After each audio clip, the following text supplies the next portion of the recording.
Welcome to the Draconic and Friends official podcast, where we peel back the curtain on puzzle games and the people who make them. I'm Syrenne from Draconic and Friends, and I'm joined as always by Alan Hazelden, the head Draconic at Draconic and Friends. Hey there. Today, we're joined by Tad Cordle, who you may know from their work on games like Sensorium and the in development A Little Perspective. How are you doing today? Hi, I'm good. How are you? Good. So, can you introduce yourself a little bit and talk about how you got into video games? Yeah, I mean, I think like anyone else, when I was really young, I used to play a lot of games, and I just found them really inspiring. And of course, you know, at some point, I just had the idea of, you know, what if I made my own games? And went to school for computer science and computer engineering type stuff, made games as a hobby for a while. Went into professional software development for a bit, kept making things on the side. And I don't know, eventually I decided to take the leap, and now I do full-time game development. I'm a gameplay programmer at Media Molecule, but I still kind of do puzzle games on the side as like a hobbyist designer and stuff. So yeah, it's just been a lot of game dev on the side for most of my life, and relatively recently kind of doing it all the time now. Yeah, I was going to say, how do you balance doing both full-time and part-time game dev? I don't know. Full stop. I don't. Full stop. I don't balance it. I mean, that's the thing, though. Like, I kind of just feel a compulsion to work on games all the time. It doesn't feel like a balance I need to make. It's just what I naturally want to do a lot of the time. But like, I don't know, that's probably not sustainable. I probably shouldn't be spending all of my time making games and stuff. I'm definitely feeling it like at the end of A Little Perspective, at the end of this project. I definitely feel like I need a break, but I don't know. I just enjoy it so much. So Yeah, but like, have you been making time for other hobbies? I mean, a little bit. Like I live in New York City, so I go out from time to time and hang out with friends and stuff. I don't know. A lot of my hobbies right now are kind of like low effort brain rot kinds of things, which is not great. But just scrolling through TikTok and watching Tum Tum Tum Sahur, or like what kind of brain rot? No, yeah, like doom scrolling and stuff. I really try not to, but sometimes that doom isn't gonna scroll itself. Yeah, it's true.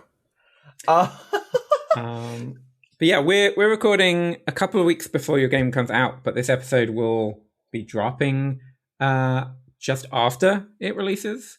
Does it look like a stressful last couple of weeks finishing it up, or are you mostly done? I'm mostly done. I think most of the stress is just like I'm doing outreach and stuff. But there's still stress. Like, I don't know how people are going to receive it. Like, it's a pretty weird game. A big thing is that, like, a lot of people see it and they immediately compare it to Monument Valley. But it's kind of like a very puzzly, more challenging, more systemic and emergent version of, like, Monument Valley's mechanics. Versus Monument Valley, which kind of uses it to service the vibes or something, if you know what I mean. Like, Monument Valley is a very casual game. A Little Perspective tries to go a lot deeper. And so there's like this bit of me at the back of my head who's like, oh, all these people excited for something similar to Monument Valley. What if it's like not what they, you know, what if it's like more than they expected and not actually their thing? So I'm kind of just unsure how it's going to be received. Mm-hmm. Was the game directly inspired by Monument Valley, or was there another source of inspiration for the sort of MC Escher-esque visual and gameplay? It was inspired by a game called Echo Chrome, which came out on the PSP in like 2007 or 6 or something. Yeah. I was wondering if you were going to name Echo Chrome. Yeah, I mean, I was just thinking like, oh yeah, Echo Chrome. And then the moment those words came out of your mouth, I was like, wait, we're probably in an era where lots of people have never heard of that game. Yeah, it's at this point, that's like an old game now. It's like... That was an indie game on PSP and early PlayStation 3 PSN. Yeah, I played it on PS3. It was just one of those things, like, at that age, I didn't know how to program yet, but I remember playing it and being like, I mean, so at that age, I'd messed around with Game Maker and stuff, so I kind of knew a little bit of the concepts of programming and stuff. But playing Echochrome, I had no idea like how they did that, and that it just stuck in my mind for a really long time. Even like, it's not even like one of my favorite games or anything, but it's one of those things that has just been stuck in my brain, and I was always like, how did they do that? Like, what? But then around 2020, I was finally like, I think I know how they did that, and I started like messing around and trying to actually implement my own version of it. I did it incorrectly, so I immediately started seeing things that were like diverged, but instead of treating that as like bugs, I was like, I'm just going to run with it and make it something different. And then it turned into a little perspective. Yeah, I mean, there's been a lot of these perspective-based games, both well-known and more niche. I think the defining aspect of your one is that something that you can't visually see is just treated as if it's not there at all. Did that come out of like early playing around and like what the systems had, or was it an intentional, oh, this could be interesting to explore? Yeah, it was a little bit of both. Like, the way I had decided, like the idea I had for how Echochrome worked was like, what if I just like throw a bunch of ray casts at the scene from the camera to like detect what you can see from the current point of view, and then just use that to determine how things should behave. But of course, if you do that, then anything that's blocked by a pillar or something is not going to get detected. And so like my very first implementation had that, where like, oh, I can't step onto like bits of floor that I can't see. And so there was sort of a design fork in the road there, where it was like, okay, either I treat this as a bug and I do the thing that people would expect and I make it more like Echochrome, which like I was trying to reproduce a little bit anyway, or I like see where this goes. I see if there are any cool emergent properties of the fact that like if you can't see something, it doesn't exist. And I went with the latter, and yeah, I think I definitely think it led to some really interesting stuff. I'm hoping that the trade-off is worth it. Like it is a little bit annoying when you're trying to walk behind a pillar or something and you can't do it because it just messes with your expectations so much. But I think in the grand scheme of things, it's worth it. But yeah. So to answer your question, it was a little bit of both. It was like it emerged from the system, but it was also a thing that like I deliberately pursued after noticing it. So it's funny because while your previous game Sensorium was not necessarily as like, there's not a clear line of Echochrome inspired both of these games or anything. When I look at Sensorium and I think about, I mean, in general, Myst-like first-person puzzle games, there's already so much work with perspective that you have to do in world design and game design and puzzle design, in keeping the player motivated and keeping them directed at where they need to go. Would you say that you were consciously inspired by just like generalized work on perspective, or is it kind of just a coincidence that your two commercial releases on Steam at least are very focused or owe a lot to the concept of game design perspective? I think it is probably a coincidence, if anything. I think like with all of my projects, I try to do something a little different. I wasn't thinking specifically about like Echochrome when I was making Sensorium, for example. But like maybe there's something subconscious there where that's just like the kind of stuff I'm interested in, and so I was drawn to making those kinds of puzzles in Sensorium as well. I'm not really sure. It definitely wasn't something I was like actively thinking about as being a thing that ties the two games together or something. I mean, if we go back to this project start, I believe you made a game like this in Dreams while you were finishing Sensorium. Is that timeline right? Yeah. Which of those two halves do you want to talk about first? I mean, yeah. What was your mindset when you were making this? Was it like, oh, Sensorium is like this big project, I want like a tiny project in Dreams to distract me from it? Probably a little bit. I think it was more that just like I was so interested in Dreams and it had just come out that like that's how I wanted to spend my time. And yeah, like by the end of Sensorium's development, I really wasn't having fun with it. I like kind of had to force myself through the final stretch. In retrospect, I'm really happy with how the game turned out. Like, I'm really happy that over the years it's kind of grown on me again, and it's a project I'm proud of. But like at the end of development, I was like, man, I don't care anymore. I just want to like get it out there. But yeah, Dreams was a really exciting thing for me, so I was putting a lot more of my game dev energy into that at the time.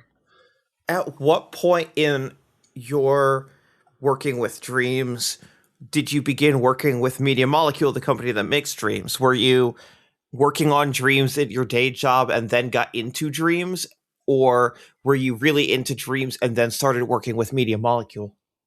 Yeah, it was the latter. I was one of the people who got into their earliest like private beta. You had to like sign up for their newsletter or something, and then they sent keys to people to get into the beta. And I was playing like pretty obsessively in that. And then eventually it widened out to like an open beta, or was it still open? I don't remember. I think they sent beta keys to more people, but then they opened it up to early access, and then there was a full release. But I was playing and creating stuff all through that. And I think just by virtue of there not being so many people early on, it was easier to make stuff that would get noticed. And so Media Molecule kind of knew who I was through the stuff I was creating. And I think it probably helped as well that since I had a little bit of like game development experience, I was making relatively higher quality stuff in Dreams. And so the stuff I was making was just standing out in that way. I didn't apply to work for Media Molecule until I think like 2021. So this would have been like 2 or 3 years after Dreams came out, or 2 or 3 years after the beta, at least. And I think like that was a big thing that helped me get my foot in the door, was the fact that I was so active in the community that like they were willing to like actually take my application seriously and stuff. MM is known for like hiring people out of their community as well, because they make so many like user-generated content style games. There are a lot of game designers who work there who were making stuff in like Little Big Planet and stuff back in the day.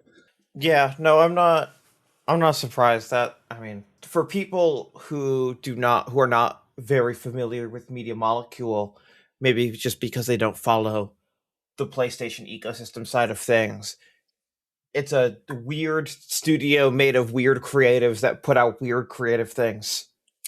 Yeah, that's a great way to put it. Like I love their work, but also it's sometimes hard for me to sit down and be like, I'm done with my time working on video games, even though I'm not like necessarily opening up a game engine. What do I want to do most right now? I'm going to open up Dreams, which is a game engine. But yes, it's for you. It's not, I'm going to close Unity and open Dreams, the different game engine. But yeah, like Dreams is as powerful as Unity. Like it's ridiculous what you can do with Dreams. I know everything I've ever seen, whenever I open up Dreams, looking at like the top rated, I'm like just blown away. I'm like, excuse me? Like I would play a random Dreams game over a random Unity game. I agree with that, actually. Yeah, that sounds right. Which is crazy because Dreams released on a PlayStation, so you would think like if you're thinking about the general player base, like the average level of game design experience, you would think that'd be lower, like for a Dreams player versus someone who's like going out of their way to make something in Unity. But it's still like, I definitely play something that leans into the Dreams jank more than something that leans into the Unity jank. If that makes sense. Yes, no, for sure. So going back to sort of the other half of what Alan was talking about when he was talking about Sensorium and Dreams, what was the development process of Sensorium like? Yeah, so I started it in college, like in my senior year.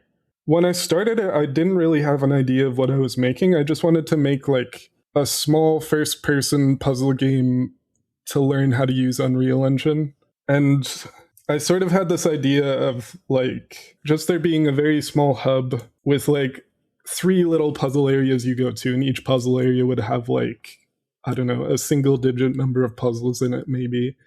And there'd be like a really cheesy intro cutscene, a really cheesy ending cutscene, and it'd be this like very tiny project that you finish playing in like under half an hour, and like that's it. And it would just be to like learn how Unreal Engine works or whatever. Sounds great.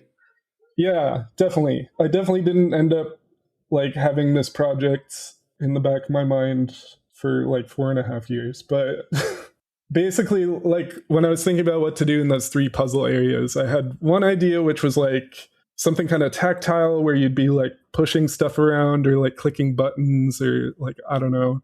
I had one idea that was very like non-interactive, but mostly about observation. So I was thinking maybe like, oh, you translate symbols or something. I don't know. And then I had one idea that would be based on like audio or something. And like as I started working on those things and I was thinking about it, I was like, oh, one of these is like the sense of touch, one of these is like the sense of sight, and one of these is like the sense of hearing. And then so at that point I was like, oh, what's two more areas? Like if I can figure out how to do taste and smell, that'd be cool. I can make the game about the easiest senses to translate to a video game. Yeah, so easy. No, yeah, those took me a little while to figure out what I was going to do for that, but I figured it out eventually. But then when I figured that out, then I was like, okay, if there are 5 areas, I need like a more proper sort of tutorial intro area. Oh, I need a more proper ending area. Oh, now there are like a total of 7 areas, so now I should probably have some side content and secrets and stuff. Oh, now it's like way bigger than the original thing. Oops. Yeah. And yeah, so for people who aren't familiar, like the concept of the game is it's a first-person puzzle game with these different puzzle mechanics themed around the different senses. I think for people who haven't played it, it might be fun to talk about those different senses, like particularly the ones that it's not obvious how you translate them into a game. Like what did touch end up like? What did taste? What did smell end up in the final game? Because I think for people who haven't played the game, like talking about the mechanics might make them like very interested. Yeah, definitely. I guess I'll say spoiler warning if you do want to play it and like discover it for yourself. But because I put the game like 75% off all the time, so you could probably like get it for a couple bucks if you wanted to. But yeah, like smell and taste were the weird ones. My idea for smell was that like your sense of smell is tied very heavily in your brain to like your long-term memory. Like, you know how you'll catch a whiff of something and it'll just bring you back. Like it might be some kind of food or something. And I just had that thought that like, what if that's what the puzzle mechanic was? What if it was like a long-term memory thing? And so like that ended up being a thing where like the clues for how you solve the puzzles aren't in the smell area. They're kind of around in the rest of the game, and you have to like recall these things you ran into as you were like playing the rest of the game. That's not how it works in practice. In practice, people take screenshots and stuff, which is fine, of course. I'm not expecting people to memorize every little thing, but like that's what the idea was. Taste I had a lot of trouble coming up with. And at first my idea was like, what if it was like an environmental storytelling type of thing where you don't actually interact with the taste mechanic? You just kind of go through this pre-solved area. Like someone was here before you and they solved all the puzzles already. And then like you reach the end and you find the fate of this person. But it's like, it indicates that it's a taste area somehow. And it's like, oh, if it were in a video game, you'd be able to interact with this stuff. Or whatever. Or it's like, oh, if you had the future VR ultra sensory edition, yeah. You could solve these puzzles, but here, no way. Yeah.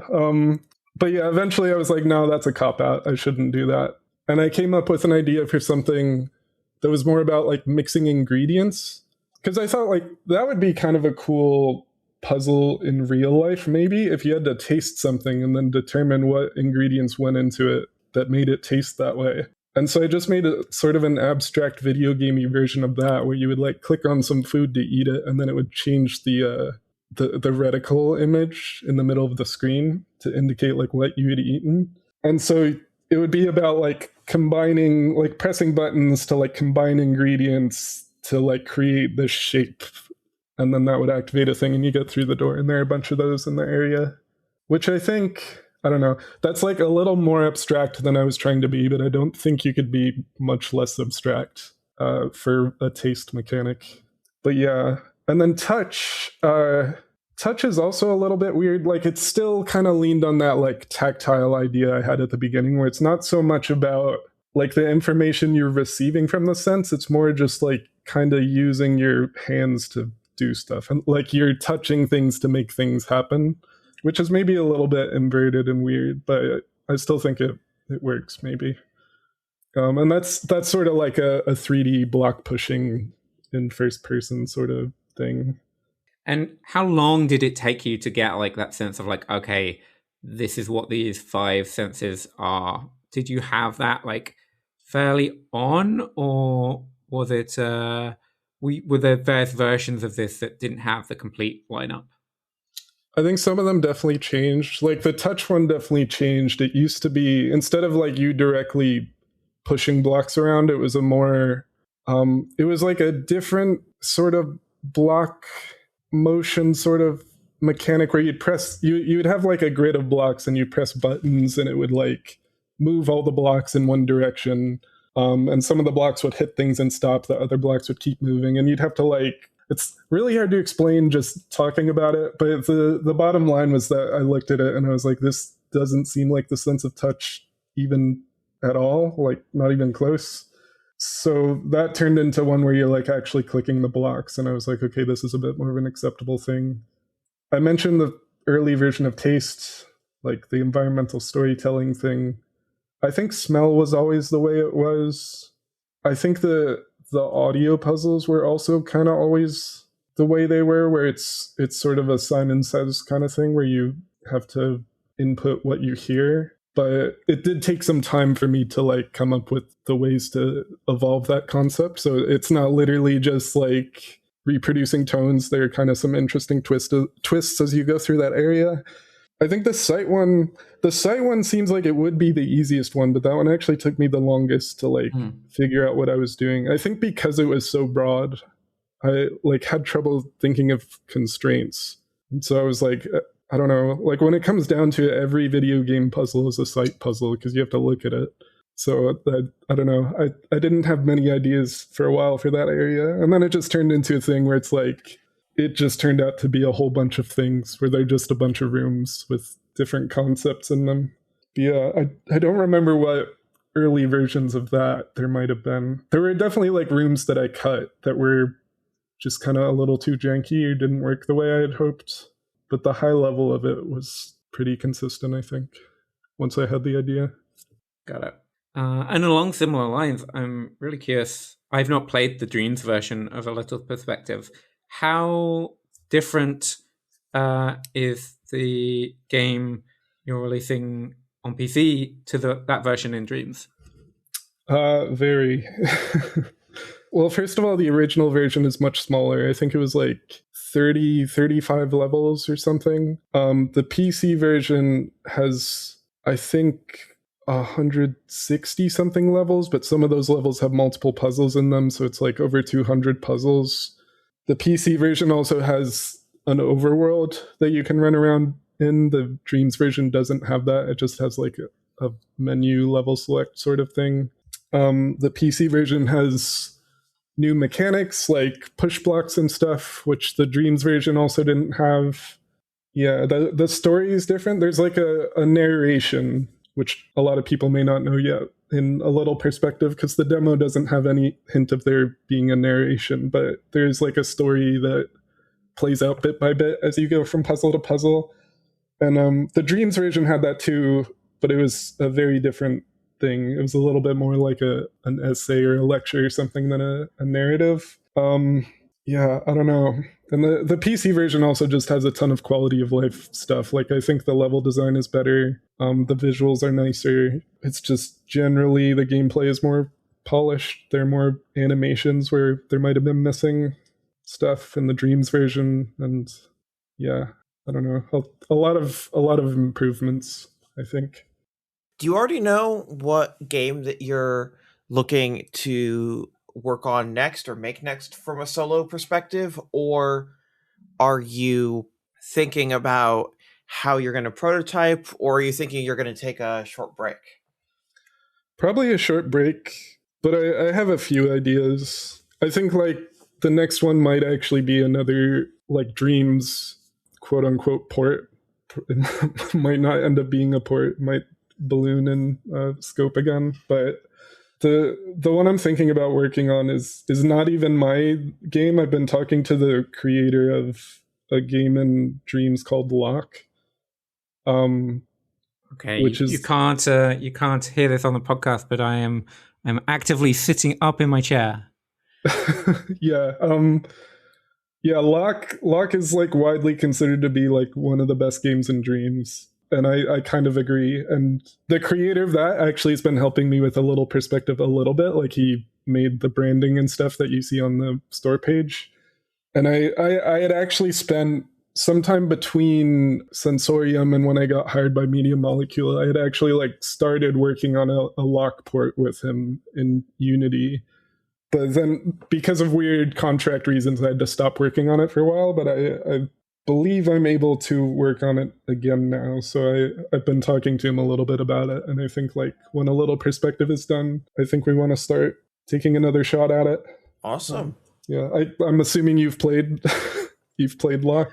I've not. I've heard such good things that I don't want to spoil it for myself by watching a YouTube video, and I have not yet got into a place where I can play it in Dreams.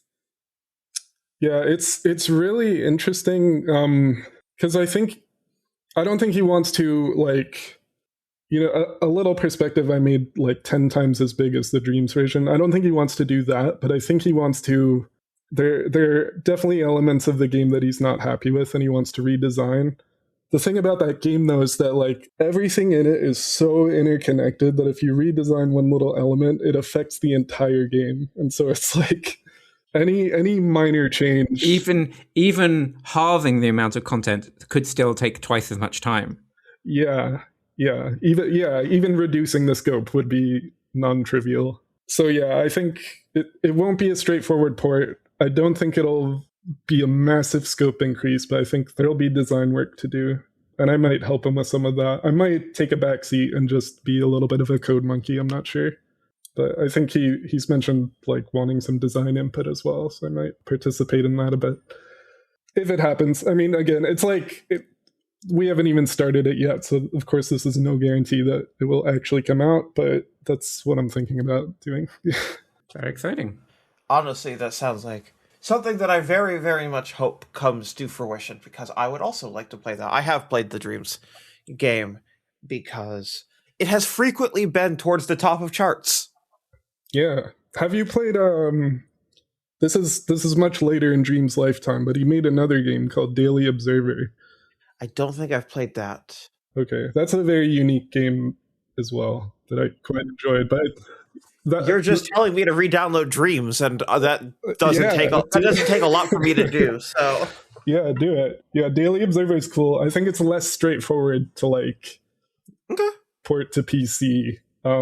Probably, yeah. Yeah, that one's a lot more of a like you can only make it in Dreams a little bit. Oh yeah. So it's I don't know. It's really cool though. I think I like that one even more than Lock. Wow. To be honest. Man, I wish. I don't know. It's hard because you also work for Media Molecule, but I'm like, just talking out loud here, I really wish that Dreams got at the very least, a player app on PC so that more people who weren't on a PlayStation could experience some of the creative stuff that people were making in Dreams. But I understand that that is likely not possible. Do you have any questions for us?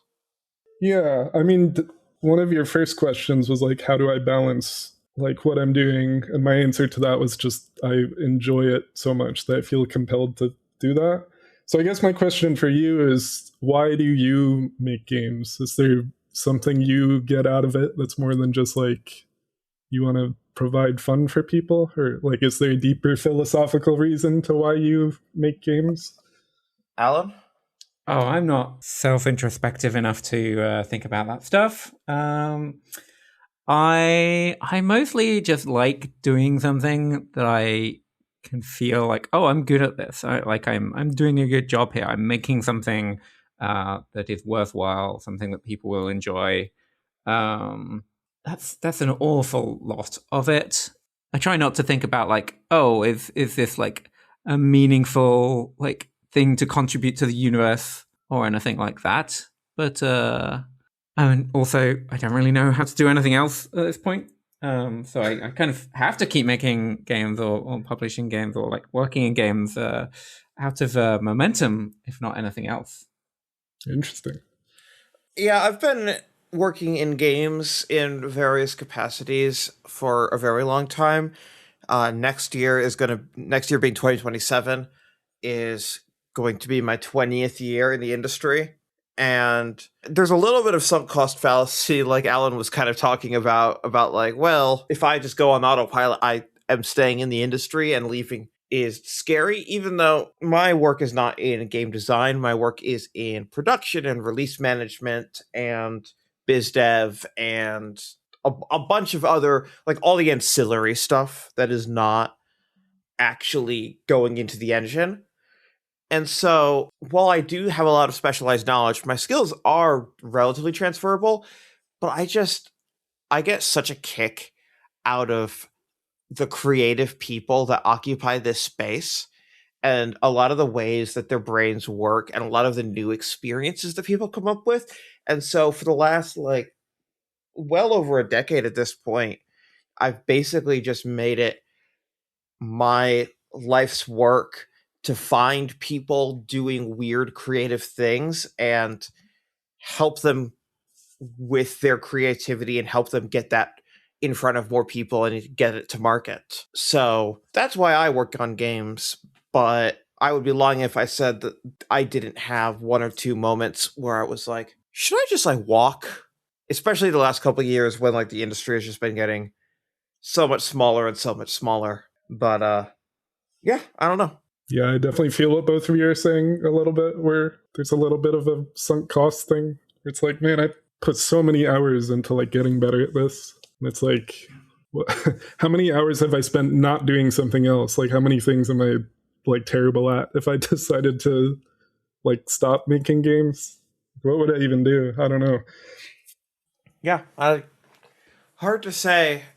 Just a weird place to be so specialized in one incredibly, like, from the global perspective of like all industry, a very, very niche and hyper specific industry.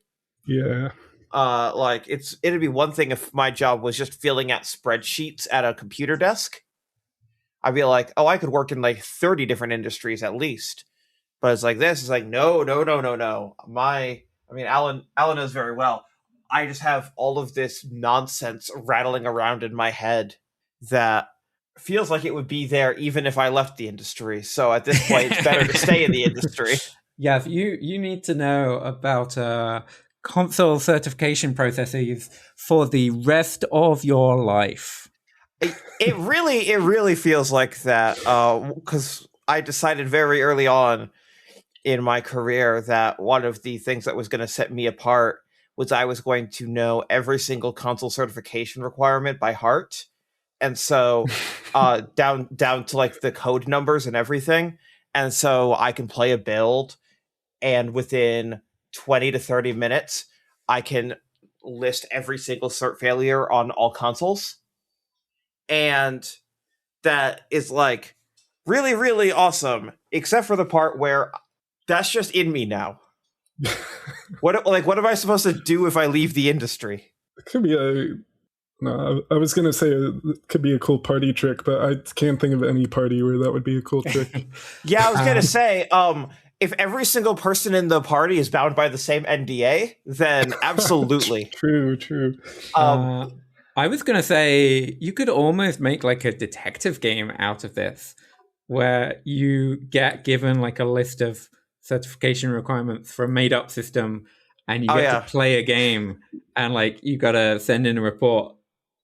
Could be like a keep talking and nobody explodes thing, where one person has the manual and the other person that would work has too. to play the game. Oh, I mean, that actually sounds really, really fun and really funny, but also, where would I find the time? Also, you'd have the manual already memorized, so... Well, yes. I mean, that would be for like the 5 other freaks in this industry that think that cert testing is entertaining and not like the worst part of the process. But yeah, I don't know. That's a weird thing about my brain that I just have this all, and it has gotten me a lot of work, and also very early on I had to learn to never bill by the hour. Because an equivalent test takes a major company like 3 days, and it takes me like 30 minutes plus an hour of write-up. Jeez. And so sometimes when you're too good at your job, you have to stop billing hourly, because if I told someone my hourly rate was hundreds of dollars an hour, people would balk at that. But also if I said, oh, it's my hourly rate is like $50 an hour, then I'd be like, that'll be $75, please. Then I can't eat, unfortunately. That would only work if I had a nonstop string of clients, but alas. Enough about me. Alan, are there any other questions that you wanted to ask that we have not gotten to? No, I don't think so. Was there anything else about A Little Perspective that we haven't touched on yet that you want to bring up? I don't think so, aside from, I guess, by the time this comes out, it'll be out. And so whoever's listening to this, you should go get A Little Perspective and play it. And go get A Little Perspective and then come back. Yeah. But yeah, I don't know. It was a fun project to work on. Now I'm just in the stressful parts of waiting for it to come out and seeing how it does. Well, fingers crossed. Yes, absolutely. And then here's hoping you also get a small bump when the podcast comes out. Yeah, hopefully. And yeah, thank you for the invite. It was a fun conversation. Do you have any last questions for us before we wrap up? I don't think so. Awesome. Well, where can people find you online / where can people find your games? So I'm on Twitter and Blue Sky under the name RBD Jellyfish. My games, are on Steam, A Little Perspective and Sensorium, or what they're called. Well, I made another one that's on Steam, but it came out when I was in college and we didn't know what we were doing. But it's called Hubots, if you're curious. Like Hugh with no space and then bots. And yeah, I don't know. After this game's done, I might just get away from social media because it kind of sucks right now. But sounds great. That's where you can find me as of now. And of course, I made a bunch of stuff on Dreams. So if you look up RBD Jellyfish on Dreams, you can find a bunch of little stuff I made there as well. I was gonna say, American March 2026 doesn't like doom scrolling. Weird. We have fun here, folks. We try and distract ourselves. All right, thank you again so much for joining the podcast and for having a great conversation with us. Yeah, thank you. And thank you for listening to the Draknek and Friends official podcast. Our music is by Priscilla Snow, who you can find at ghoulnoisemusic.com. Our podcast artwork is by Adam DeGrandis. Our podcast is edited by Melanie Zawodniak. Please rate and review us on your podcast service of choice, and be sure to tune in next episode for more interesting conversations.